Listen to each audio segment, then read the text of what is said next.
results. Let me begin by providing a brief overview of the broader operating environment.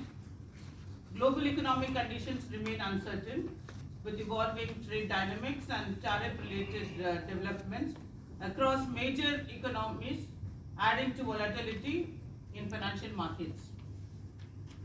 These factors are likely to weigh on global growth prospects in the near term.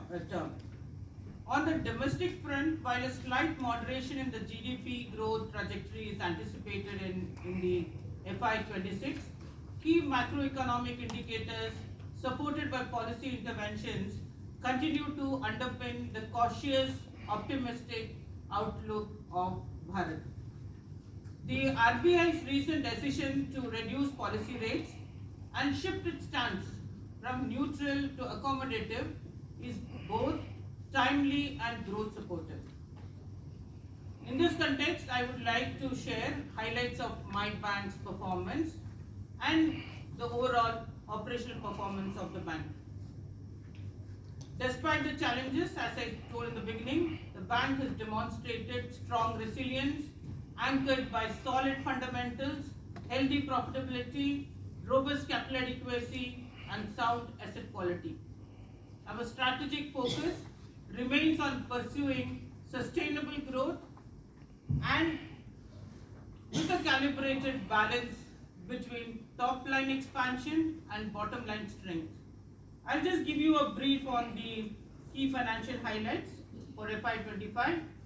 Net profit, we have recorded the highest ever annual net profit of 17,987 crore for FY25, reflecting a YOY growth of 32%. In the last 2 years, we have we have doubled our net profit. Net profit for Q4 25 stood at 4,985 crores, marking a YOY increase of 51%. Operating profit for FY25 stood at 7,700 crore and YOY growth of 18%. For the full year FY25, operating profit reached 31,090 crore, registering 10% YOY growth. Profitability ratios, if you look at return on assets, that is ROA, improved to 1.35 in Q4 FY25 compared to 0.97 in the same quarter last year, better than the December quarter, that is at 1.3 was the December quarter, so we have improved from the last quarter too. Return on equity increased to 18.34% from 15.12% YOY. Capital adequacy, CAR remains one of the best in the industry at 18.02 with CET1 ratio at 14.98%, comfortably above the regulatory minimum, providing ample headroom for growth. Our sustained efforts in strengthening underwriting standards through centralization, verticalization, and the digitization has yielded consistent improvement in our asset quality.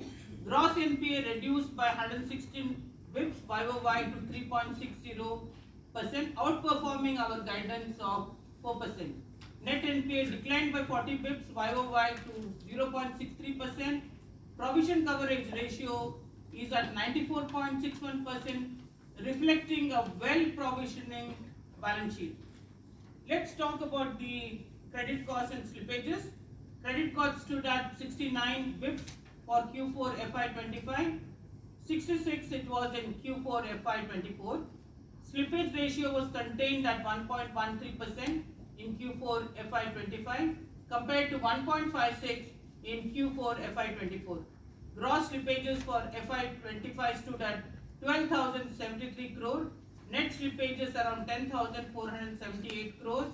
And if you remove one of the biggest slippages that happened, my slippage is only about 8,700 crores and much below the guidance that I had given to the market. Now, if you look at recoveries, gross recoveries are at 14,995 crore, closely aligned with our full-term guidance of 16,000 crores. During FY25, gross recovery has surpassed the gross slippage by almost 3,000 crores.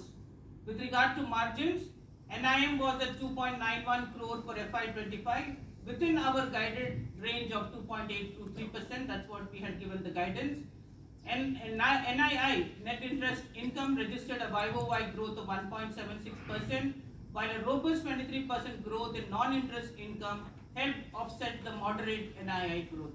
And we all know the reason why the NII has also dipped a little. If you look at the business growth and the strategic priorities of the bank, as far as the business growth is concerned, credit growth of the banking industry moderated from over 20% in FY24 to 11% in FY25. Similarly, deposit growth decelerated from 13.5% in FY24 to 10.3% in FY25. In our Q3 post-result interaction, we had guided towards a lower end of the business growth. This was a conscious strategy. We curtailed high-cost deposits mobilization. We limited to 5% YOY growth in FY25 versus what we had done in the last year. We had done a little bit of more fundraising through the bulk deposit, but we moderated it to only 5% during the current year. We also selectively deprioritized low-yielding credit assets.